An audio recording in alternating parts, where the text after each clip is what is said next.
Hope and Patience with Amelia Rope, a podcast about business, well-being and chocolate. Hello and welcome to our latest episode of H&P. It's fab to have you here. Our guest today is a serious mover and shaker, a pioneer, a man with perseverance and guts. He has influenced how we eat in so many ways, and I bet you he will continue to do so. His latest creation is a robotic store of the future. Yes, seriously, robots making nigiri and maki. Our guest is Julian Metcalfe, the founder and CEO of the Asian-inspired healthy fast food chain Itsu, founder of the iconic Pret, and last but in no ways least, the founder of Itsu's grocery division, the Metcalfe Food Company. I have so many questions to ask, and we only have a certain amount of time. So on with introducing our guest and hear their incredible story. Welcome to H&P, Julian.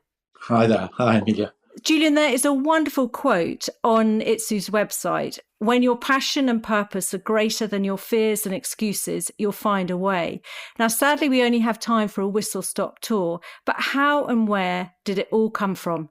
I don't know. I have a need and a love of swimming upstream and working and watching people do things they're surprised by. And that's what keeps me going. The Asian food, I went to Japan 25 years ago and I've been many, many, many times since. And I just can't get enough of it, the food, their love of food, their respect for food. It's just mind-blowing. So every time I go there, I come back overwhelmed by ideas and inspiration. And where did it start when you created Pret? The idea of doing the sandwiches and setting up the shop and then for them to be in this very convenient, I remember I used to take packed lunches into work and all of a sudden we could go and get a sandwich. We could go in, take the carton out and we could buy it and be back at our desk within minutes. Where did that whole concept come from? Well, you see, it didn't just happen. It took ages. In other words, the first Pret a Manger was a complete mistake. Even when I was young, I used to go and see my sister in New York. And I was so amazed by the prepared food shops there, Zabars, and they were incredible. We had nothing like them here. They're similar, but to what you saw in Paris. Paris was always a bit more disciplined and fancy. But we had nothing like that in England at all.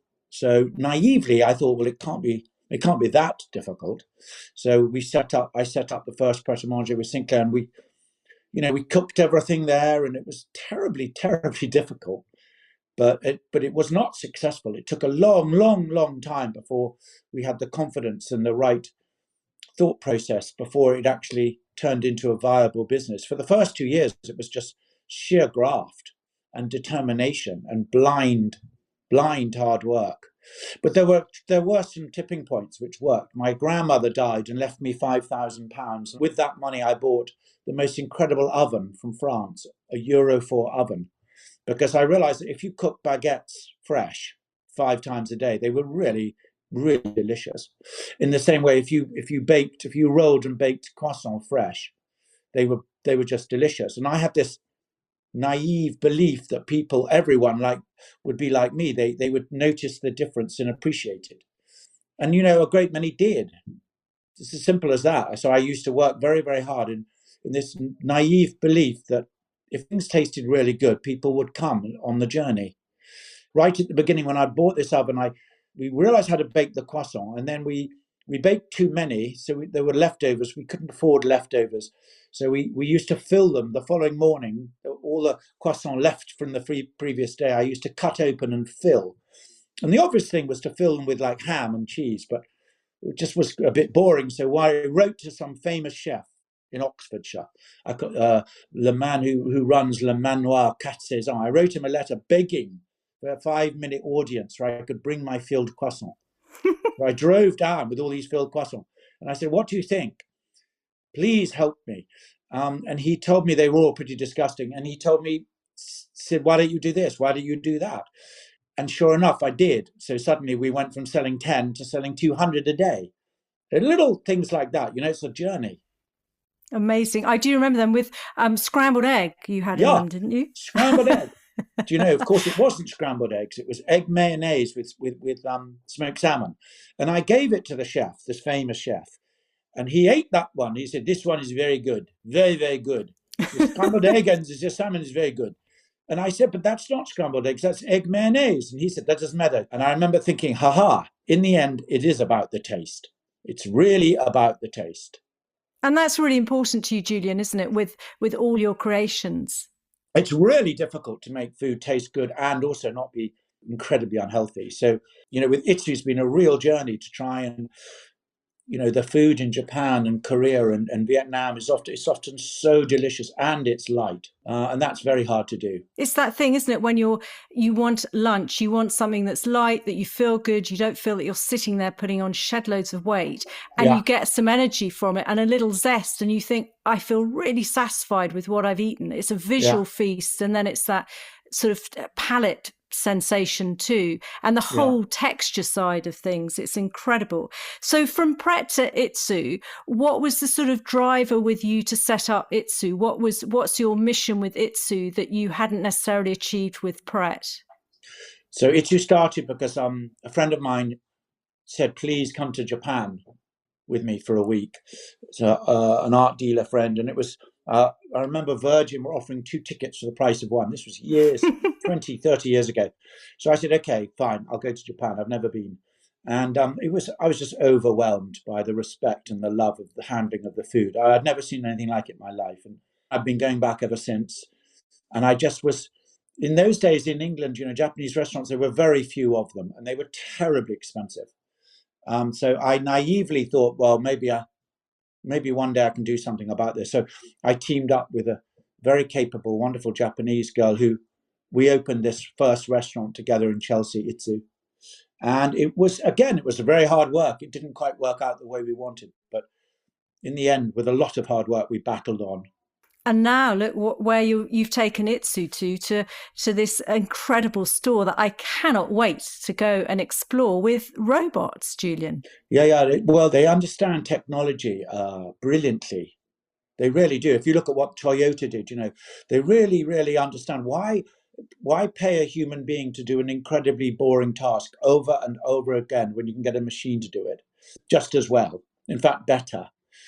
Actually, a great sushi chef would disagree with that. But to make a nigiri rice ball with these robots is incredible. Incredible. They make 4,600 an hour. That's amazing. They don't get tired and they don't get COVID. They just. I was going to say, there's no sick leave with the robots. There's no sick leave. And they do a beautiful job, these robots, which helps us keep the prices down for our customers. It's all very well selling food for £12, but if I could, I'd sell everything for £1. I really love the idea of good food being affordable. Yeah, because I would imagine with Itsu, it's really labour intensive, isn't it? But I suppose the robots have helped on that side. They've helped. We have to prepare the rice in every single shop. There are no shortcuts to a lot of it, but the average spend is still £7, which isn't so bad, And it's fresh as a daisy. That was the joy with Pret, is that you knew it was fresh. It had just been created in the kitchen downstairs. So, Julian, have you had a mentor at all in your business days? No, usually I get a lot of inspiration from the bravery and the guts of the people I work with. That may sound silly, but it's not. It's when you watch people who you give responsibility and accountability to, when they rise up and they take a risk. It's just nothing is more enjoyable than watching that happen. As their confidence grows, they just transform into these incredible young leaders. There are a few people I work with who are very, very brilliant, who are older and more experienced than me. It's always best to try and keep your mouth shut in a room and work with people who are much smarter than you. And that's possible if you've got the guts to hire great people. What do you think the secret to building an effective, engaged and devoted team, and you also attract a really refreshing international mix of young? What do you think that secret is? Because it's difficult recruitment, I think. Yeah, no, I think it's very difficult. And you seem to have nailed it. No, I don't know. I think large organizations of people quickly become extremely political. And too much politics saps the life out of just everything, because everyone just, instead of concentrating on the customer and the product, they're just posturing amongst each other, and it's exhausting. So I think the job mainly of leaders is to kind of stop that happening. And that's a complex job, isn't it? Giving people freedom and trust and accountability. And it's really, really not easy, but it has to be done. With the dreaded COVID-19, has that affected? I read that you had some really fantastic, ambitious expansion plans pre-COVID. Are you still managing to crack along with it during this challenging time? I mean, on the one hand, COVID's killed the most exciting year of our ever.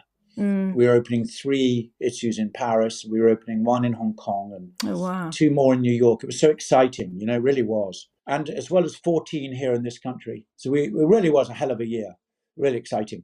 So that's all gone. But that's not the end of the world, because we've been able to focus locked away. We've done some incredible innovation on grocery. We've done some really amazing innovation actually on our menu for Itsu. So it hasn't all been wasted at all, not by a long shot. But it's been very difficult for all of us and all our colleagues and everyone in our industry. It's just awful. Yeah, absolutely. Ghastly. Did the grocery side, has that been busier in the way that people couldn't get into their local Itsu to pick up their seaweed thins? Yeah, that's had another amazing year. Itsu groceries. Just extraordinary how people are embracing these products that we've introduced. It took a bit of time, but it's really, really taking off now. Well, I think once you get hooked, you get hooked. And if you know that for months and months you're not going to your office and you still want that little fix and treat, you're going to seek it out wherever you can get it. Yeah. Yeah, we've just launched this product called Brilliant Broth in Marks and Spencer's, which, we knew was good. And it took us best part of 2 years to create it. Wow. And it sells for £2 and it's unbelievable. So it's affordable and healthy. Yeah. We were with a top TV personality chef yesterday. He just couldn't believe it. He could not believe how good it was. So yesterday was quite a good day. It is good. Oh. It's unbelievable. What an incredible team. You're very lucky. So, Julian, you've always been responsible with food waste from the early days at Pret with Food Share and now with Itsu with the half-price food an hour before closing. How do you square up with sustainability with so much takeaway packaging which is being consumed? It's really hard. I got a passionate letter yesterday, which I wrote back to this customer who wrote to me saying, I'm really bothered by the packaging in my sushi box. And I said, yeah, you're right. You're right to be bothered. It's very difficult. And he said, I just think I don't need the soy sauce pot. I don't need it. I had to write to him saying, the truth is you kind of do need it, because if we were to take it away, we would ruin the experience for so many other people. And we have tried. We will always keep moving packaging so it's more and more sustainable. We never stop making it lighter, different cards. We do everything humanly possible. But, not giving a customer the pot in which they mix the soy sauce with their wasabi would be criminal. And so we're actually moving that little plastic pot. We're moving that to card. We've managed at last, after 2 years, to make it in recycled black card. Wow. And that will contain the sauce without it leaking out. So that, exactly, yes. And that's been the problem. It kept on leaking. Gosh, that's clever. Anyway, we're on version 30 or something, but we've cracked it now and they've been ordered. Oh, wow, how exciting. Yeah. Do you miss, Julian, the early days of when you were setting up Pret and all that sort of hubbub of a new business? Do you miss that at all? Not really, because the feeling I get on some days and in some meetings and with some things, there's no different from my first or second day at work, really, at Pret. There's no difference. It's just the opportunity for creativity and excitement is still there. No difference whatsoever. I suppose that's because I still do what I've always done on Tuesdays and Thursdays. I do food. My role hasn't really changed much. I've always managed to delegate to fantastic people on the finances, the build, the legal stuff, all of that. We are so lucky. We've got such good people that I'm able to concentrate what I like doing and I'm not that bad at, which is the food, the branding, the communication, and the idea, the vision. So I've got no complaints. I'm really lucky. Did you always want to run your own thing, or was that always sort of burning inside you? Were you quite independent as a child? I was a pretty disobedient, troublesome student, as it were. When everyone swam in one direction, I tended to look the other way, I think, which So I really was genuinely not going to be a very good employee, and I realized that. So if you come to terms with the fact you're not going to be a very good employee, you better set about becoming an employer. Otherwise, you're going to be starving. So that was my journey, really, I think. Were your parents supportive that you didn't have a proper job as such? My father was always saying, go and get a proper job. Did they support you in your when ventures? I gave up my job, I remember being sat down and said, this is a very, very risky and stupid thing you've done. And I just remember thinking, crikey. I was already terrified, so no one needed to tell me that. But I don't really blame them, but they did. Yeah, they said, my father, I remember, told me I was a bit frightfully stupid. They must have been proud of you in the end, though. All you really long for with your children is that they're happy and content, and so it doesn't really matter what they achieve, how successful they are. I think it's irrelevant. What really matters is how they feel inside. Do you think any of your children would get involved with Itsu? Do you see that happening, or your stepchildren? Yeah, two, at least of my three, I have 4 stepchildren and 3 children. 2 of them are involved already. Wow. And already adding huge value. Yep. Billy, my youngest son's an artist, but I often seek his opinion on stuff. So who knows, maybe one day he'll come in too. But the other 2 are already really helping. How fantastic. That is just so wonderful to hear.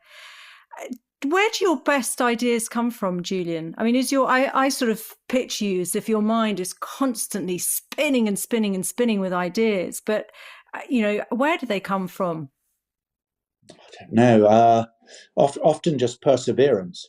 Sometimes you get lucky and an idea works, but usually the ideas, you have to keep working at them, don't you? I think you keep on hitting brick walls, and then somehow you just keep fighting on until it works out. So an idea is usually the thing you end up with is often very, very far away from the original idea.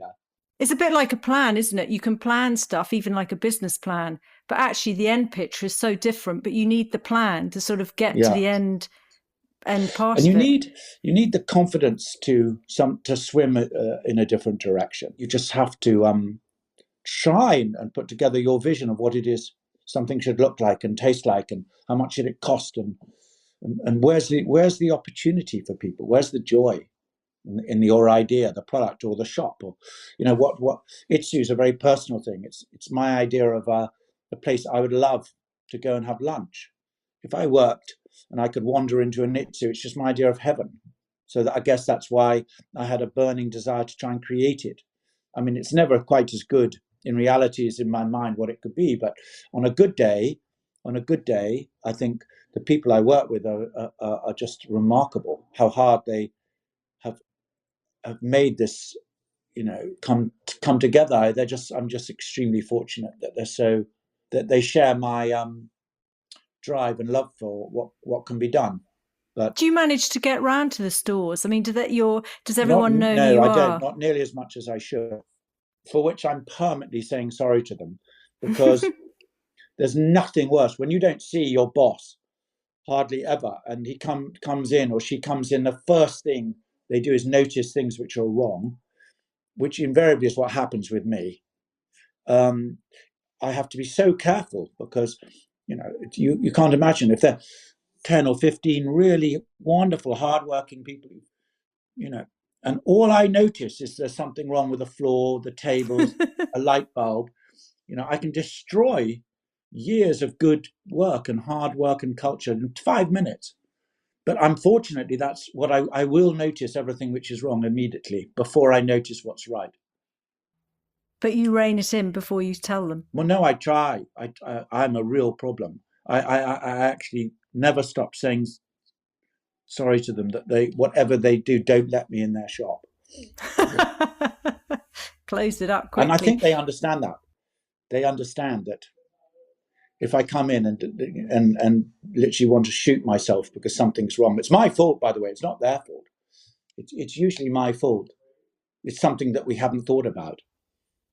But there is that thing, I think, as a founder, where one strives for perfection because you know your product so well and you know what you're aiming for, and it's very difficult sometimes to get.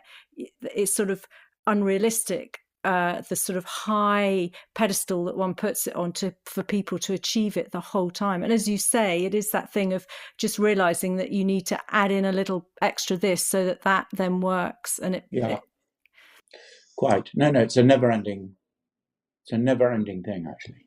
Have you always been confident and fearless? I mean, I'm assuming you are, because I just feel that you are, but maybe you're not. I wish I had more drive and scope. I don't think I'm very fearless. No, I think I'm rather a coward, actually. How I interesting. don't think I'm fearless. You seem very bold. I feel that you do seem confident. Maybe. I don't think I'm any bolder than anyone who has a vision for something and does their own thing. I mean, you've seen many business cycles, haven't you, from 1986 through to now? I mean, that must be fascinating, although scary roller coaster.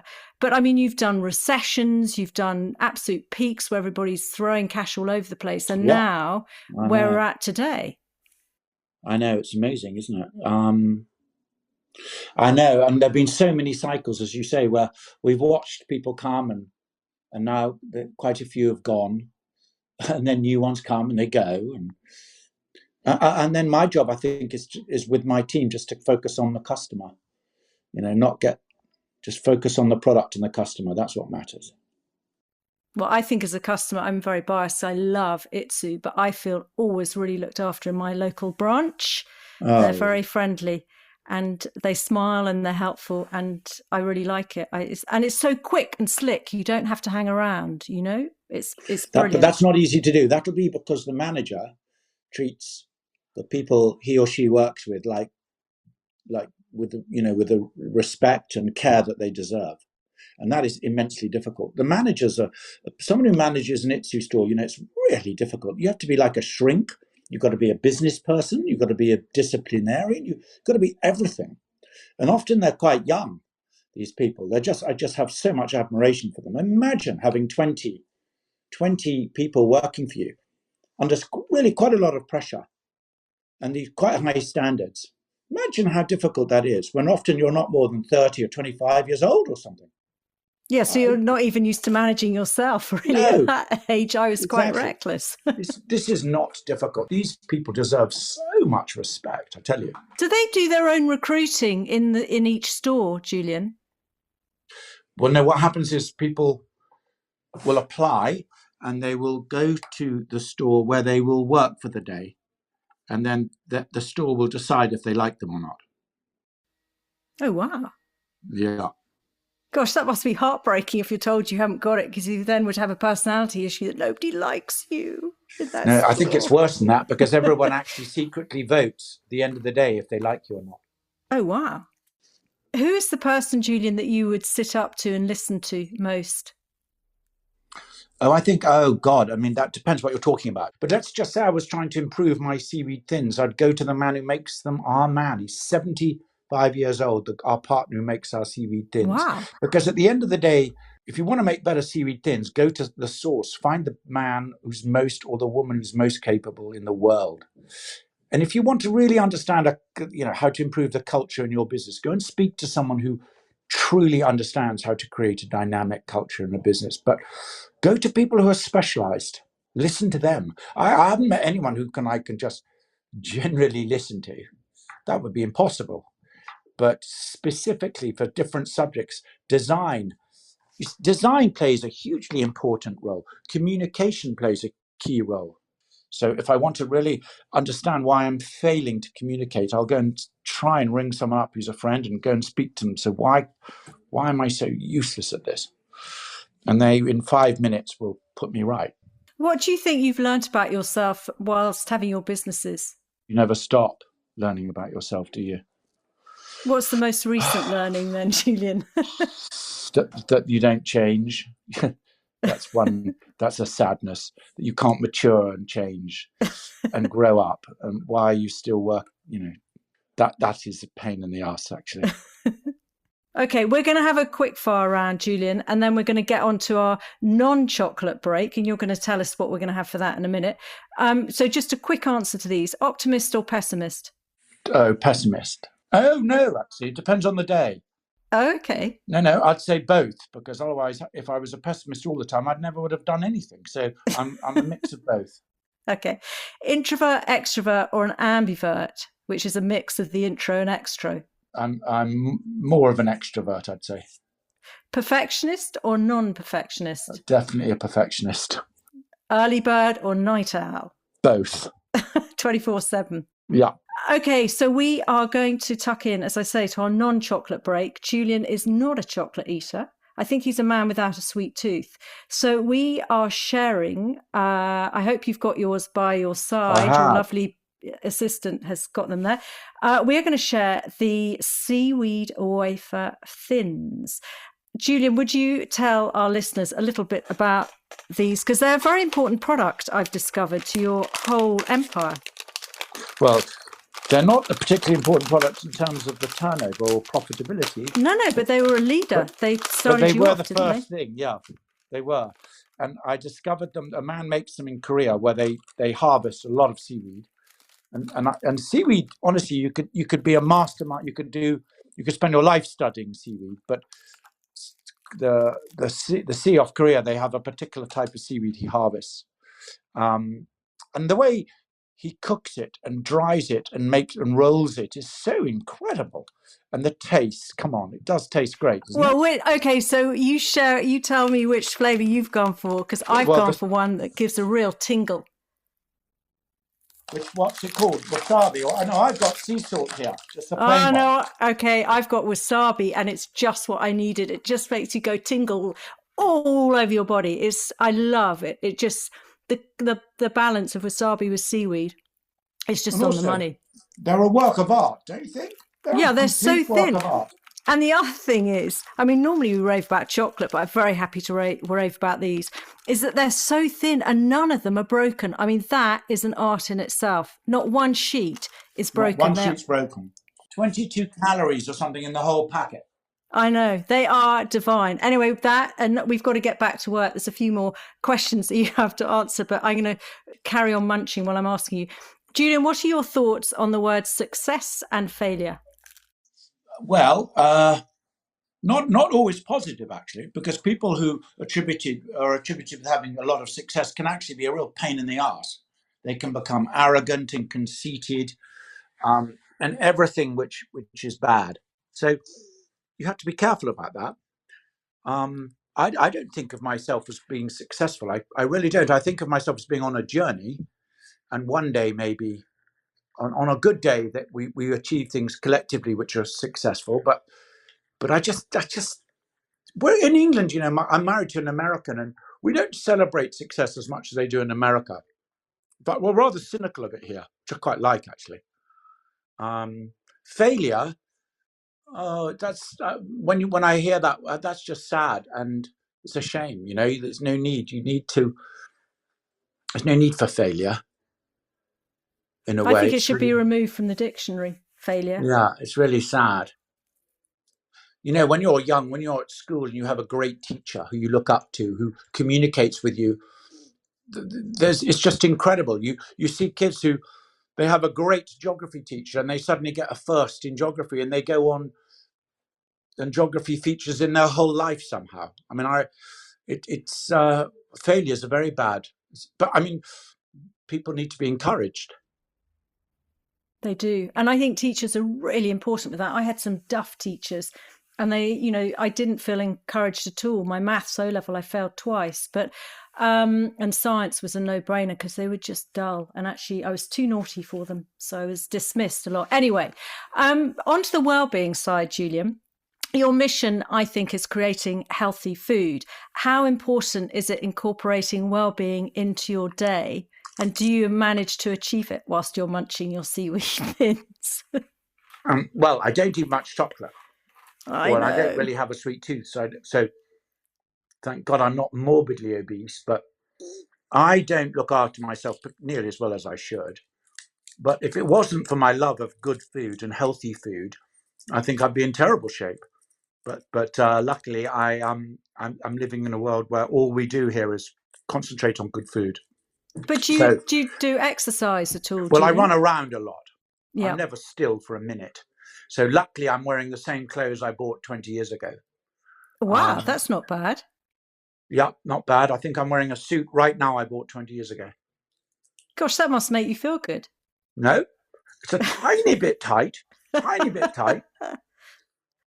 I haven't had to have it, extended or whatever it is. Do you have any hobbies? I mean, do you sail or do you ski or do you bike? Or I do all of those things. Right.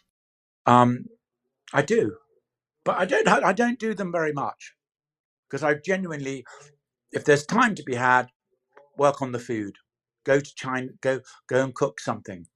Love anything to do with food. That's my hobby. Actually, do you cook at home then? Sometimes, yeah. I don't have a huge patience to properly cook, so I'll make a huge mess and I'll stab around and I'll spend a couple of hours, or I'll make 250 of the same thing, because I'm trying to reach perfection of one particular thing, and then I'll just leave a terrible mess. And yeah, but no, I don't cook like I should. I don't have the patience. Do you have your phone off or on at night? I'm always fascinated because I turn mine off and I just think, I turn it off. Yeah. I turn it off, but I do reach for it first thing in the morning. No, Ariana Huffington says that we're not to be doing that. No reaching for the phone. There's to be 10 minutes or 20 minutes of a bit of mindfulness and feeling positive about the day. Then you can reach for your phone. God, I know, but they're right. She's right. But she is right. I don't know how to do that. She's a sassy lady. So do you ever have any problems with sleep? I mean, is your mind constantly whirling around, or do you sleep quite well? I sleep okay. I'm lucky. I sleep okay. Because sleep is so important. I mean, that's there's more and more research about how important sleep is. Sleep is as important as being fit and healthy, doing your exercise and eating well and creating balance in your life. Yeah, you should have a look at it. It's really vital. And it's good for sort of holding off dementia and stuff like that, which, we're not at the stage yet, but we could be heading that way. I mean, how many hours do you sleep a night? I try and get 7. If not 8. But I when I ran my previous business, which chocolate business, I was stressed the whole time and I really didn't sleep. I'd have racing heart and feel sick and, just bed sweats from just feeling, oh my God, what's going to happen sort of thing. I wasn't very good at handling my worry. But now in my podcast world and just hitting 50 and just thinking life is okay, I sleep like an absolute log. Well, that's great. That's great. No, I don't sleep too badly. Do you have a book or a song that you'd like to recommend to the listeners? Now, I know you haven't had any pre-warning to this, so you might not have anything in your head, but if you did... It's a tricky one, because where do you start, I wouldn't know where to begin. Dr. Seuss, The Places You'll Go. I gave that to my daughter, age 18. Did she love it? Yeah, we never stopped giving each other, but now Dr. Seuss features strongly. But it's a lovely book. Well, I'm going to revisit it. Yeah, go on. It's very relevant to all ages and everybody. And a song, no. I changed my love. I drive people mad with my music taste, unfortunately. No one in my family will even allow me to ever play music. What would it be? ABBA? No, unfortunately, I become fixated. So I'll suddenly become fixated on a particular... So Billie Eilish was my fixation for about 4 months. Oh, yeah, amazing. Fairly talented girl. You can't quite get your head around how she reaches those and holds those notes. No. So I'll do that. I'll drive people mad, but over and over again. And then you'll move on to the next. Yeah. Yeah. So, Julian, with more and more people sadly having to reassess their work lives with COVID-19, I'm sure a lot are now going to be thinking about setting up their own business. Others will be already thinking about setting up their business pre-COVID. What advice would you give to people who are now thinking of starting up their own biz? Well, I think the main thing, I guess, is that people, when you decide to start your own business, it's invariable. It has to be that you believe that the product or whatever it is you're going to do is going to be needed and it's going to go right. Because if you didn't think that, you wouldn't have obviously start your business at all. But all you need to bear in mind is it probably won't go right. Number one, it's going to be very different to the one you imagined, and number two, it's definitely not going to go right. So if you can continuously focus and celebrate that, but carry on regardless, then you'll be okay. But if you don't celebrate and accept that, then you're going to be in trouble. Very wise words. And you'll be blaming everybody else, and you'll get all frustrated. When in fact, what you need to do is just accept the fact that your original idea wasn't quite bang on. You've got to change. So the last two things that I'm going to try and extract from you, Julian, because the podcast is called Hope and Patience, I'd love to know of a time where you've had to have real hope and then a time where you've had to hang on to patience. Crikey. I think everything I do, my whole career is based on hope. If something's not going well and you've taken a risk and you have a vision for something and that vision invariably doesn't work out immediately, what else is there but hope? Hope that you'll be able to make that journey. The hope that you'll be able to work with your team to put it right. The hope that each one of your team will come with ideas and resources and just the desire and the will to make it right together. That's hope. I go into every day of my life and every meeting with hope. That I really do. Without hope, there's nothing. Honestly, patience, I don't have a lot of patience because the relationship between hope, part of the hope is, now come on, you accept the fact it's not working. Now you have a hunch of what you're going to do, go do it. It's going to happen for you, go do it. So I'm quite an impatient person. In fact, that's one of my many failings. I'm a bit impatient. Yes, I'm very impatient too. Do you know what I mean? But then that keeps one hungry, doesn't it? I think, you're not patient, so you push on, you crack on because it's not happening. But then maybe one should just ease up and go a bit more with the flow. What do you think? Well, my wife says that, she says it's one of my great failings, that just because it's done doesn't mean it's right. And she's right. Very wise, yes. So I'll often rush to finish something, and finishing it is almost more important than doing it beautifully. And that's a pain. That's stupid. Much better to plan it and do it properly. But it's easy to say that, isn't it? It's very hard to do. Yeah, it is easy to say, and it is very hard to do. So, Julian, where can, I'm sure most of our listeners know your stores, but where can they find out more about you and your team? And also, where can they visit your new robotic store as well? Because that opened in September, didn't it? Oh, yeah. I mean, great. That's on Great Portland Street, directly opposite the tube station. And I was there on Sunday and Monday, and it was looking great. The robots they don't see because they're in the basement, but it's a lovely store run by Andrea, who's doing an amazing job. And the rest is on the website and in Sainsbury's and Ocado. Brilliant broth, Ocado M&S. Honestly, that's the one to buy for £2. That's supposed to be really good if you have flu and things like that, broth, isn't it? There's this one, there's a chicken and a suyu. You can make it with noodles, vegetables. Just pour it over. Each packet, it's already made. The broth is ready to use. It is incredible. So that's what we should all have in our store cupboard, I think. Yeah, no, in the fridge. In the fridge. Keep it in the fridge. It's in a Tetra Pak, like milk. Yeah. And you just warm it up, and then you pour it over some noodles, or just pour it over vegetables, and that is an incredible supper. Maybe break an egg, poach an egg in it. Oh, wow. Even better. Yeah. It's really good. I'm not a really, really great idea. I would also like to add in here, because Julian is so understated. I mean, honestly, and I feel so amazed because Julian, I have a little hero worship for Julian and what he's done. And so to have spent this time with you on the podcast, I know it's sad, but it is true, Julian.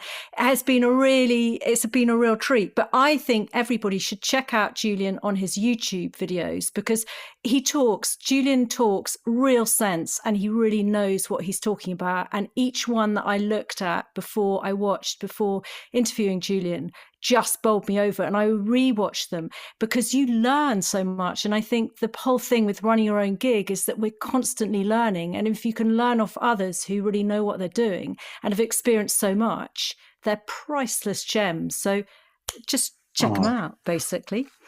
I would like to say, Julian, the hugest thank you. It has really made my day to be chatting with you. I promise you, I'm going to remember this for some time because you're very sweet. Thank you. Well, it was just, Pret was the saviour for office lunches, and it's something that I've just loved, and Itsu is just my real go-to. And now I'm so lazy that if people come around pre-COVID days, I just buy Itsu, which is very lazy, but that's what they get and everybody loves it. Great. So thank you. Well, thank you, Amelia, so much. So before I go, it's time for my book recommendation and quote for this episode. The book is Nixon, Embracing the Dutch Art of Doing Nothing by Olga Mecking. Olga is a mum of 3, business owner, journalist and wife, and this is her fascinating exploration into the art of Nixon, nix meaning nothing, and Nixon, the verb to do nothing. Croissants were her Nixon turning point. To find out more, you'll have to read to the last page of the book. It's very readable and superbly referenced. And the quote is by Rumi, "Live life as if everything is rigged in your favour." So a huge thank you for finding the show. I hope you enjoyed the chat. Don't forget to subscribe to get the latest episode. And if you're enjoying the show, it would be truly fab if you could rate and review it. Any book recommendations, quotes, songs can be found in the show notes and on the website too. Until the next time, however tough the times get, keep that inner sparkle you have. Hope and Patience with Amelia Rope. Join the conversation at hopeandpatience.co.uk. Find Amelia on Facebook at Hope and Patience or on Twitter and Instagram at Amelia_Rope.